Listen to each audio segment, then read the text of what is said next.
हाँ तो बच्चों, अब तुम सोचो कि 1 रुपया में 1 सुई का दाम, 1 रुपया में 1 आयरन, 1 रुपया में फ्रिज भी बिकता है और 1 रुपया में अलमारी भी बिकता है। ऐसा संभव है? बिल्कुल संभव नहीं है। लेकिन उस नगरी में जिसका नाम अंधेर नगरी था, वहाँ पे सभी चीज़ों का मूल्य एक था। इसका क्या मतलब हुआ कि वहाँ पर किसी भी चीज़ के गुण और अवगुण का एक बराबर मूल्य था। कैसा था? एक बराबर मूल्य। समझ गए बच्चों? कहने का मतलब है जो गुण, अब तुम सोचो, एक किलो सोना का दाम 1 रुपया और 1 किलो लोहा का दाम भी 1 रुपया। ठीक है? तो तुम समझ सकते हो आसानी से कि इस नगर में व्यवस्था कैसा है, क्योंकि हम सभी को मालूम है सोना अलग काम का चीज़ है। सोना बहुत ही गुणवान चीज़ है। सोना से बहुत सारी दवाइयाँ बनती है। सोना जेवर का काम करती है। सोना जो है बैंक में उसका मूल्य है, परंतु लोहा का बैंक में मूल्य नहीं है। लोहा हम पहनते नहीं हैं और लोहा से दवाई बनती है, लेकिन बहुत मूल्य का नहीं बनती है। लेकिन अंधेर नगरी में दोनों का मूल्य एक समान था। इसका मतलब वहाँ पे गुण और अवगुण का मूल्य एक था। समझ गए?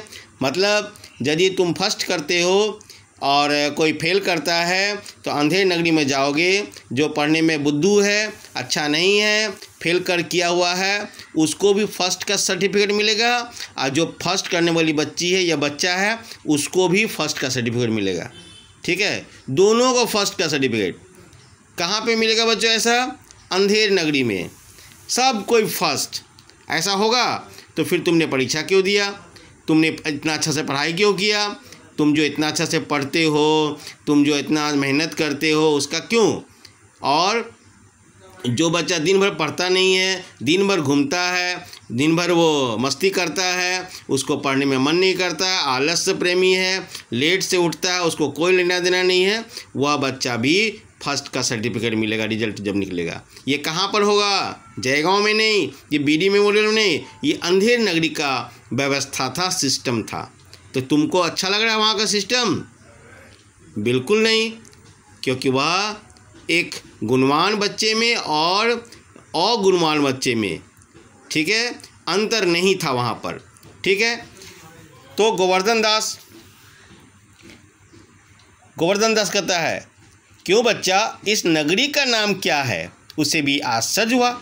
उसने पूछा हलवाई से, अच्छा बचाओ बच्चा, जहाँ पर सब कुछ टके सेर बिकती है, उस भला नगरी का नाम तो कुछ होगा। हलवाई कहता है, अंधेर नगरी। क्या बताया उस शहर का नाम? अंधेर नगरी। गोवर्धन दास कहता है, वाह वाह, क्या नाम रखा है भाई। ये नाम जिसने रखा है उसको तो बहुत प्राइज मिलना चाहिए। तो कहता है, अंधेर नगरी, चौपट राजा, टके सिर भाजी, टके सिर खाजा।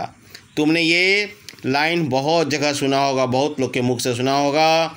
जहाँ पर अव्यवस्था होती है, जहाँ पे चोरी होती है, जहाँ पर भ्रष्टाचार होती है, जहाँ राजा, पुलिस, नेता, सरकार, अधिकारी, ऑफिसर किसी घटना पर कोई संज्ञान नहीं लेते हैं, वहाँ पर चोर को भी उतना ही स्वतंत्रता है जितना एक शरीफ आदमी को, विद्वान आदमी को, पढ़े लिखे को। मतलब पढ़ा लिखा, विद्वान, प्रोफेसर, टीचर, डॉक्टर, व्यवसायी, मजदूर, किसान जो मेहनत से कमाते हैं और रात को जो चोरी करता, डकैती करता, लूटमार करता, मोबाइल छीनता है, उसका दोनों का मूल्य अंधेरी नगरी में बराबर हो जाता है। जब पुलिस, अधिकारी, शासन व्यवस्था, सरकार जो है आँख मूंद कर फैसला सुनाते हैं। चोर को मज़ा आता है ऐसे शहर में रहने में, डकैत को मज़ा आता है, लुटेरा को मज़ा आता है, लेकिन उस शहर में जो विद्वान हैं, जो पढ़े लिखे लोग हैं, doctor, engineer, scientist, teacher, professor, वकील, व्यवसायी, मजदूर, किसान, छात्र उस शहर में रहना नहीं चाहते हैं, क्योंकि उस शहर में वहाँ पर गुणवान का मूल्य नहीं है, वैल्यू नहीं है। इसलिए उसको क्या बोला, अंधेरी नगरी चौपट राजा, टके सिर भाजी टके सिर खाजा। तो बाबा कुछ लेना हो तो बताओ।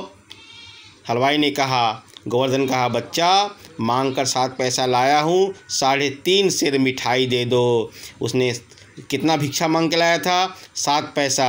कितना मिलेगा उसको? 3.5 सेर मिठाई मिलेगा। और हलवाई मिठाई तौलता है, बाबा जी उसे लेकर चले जाते हैं। Thank you, have a nice day. अगले क्लास में मैं तीसरा सीन पढ़ाऊँगा और मैं कुछ होमवर्क दे रहा हूँ, उसे तुम लोग नोट कर लेना।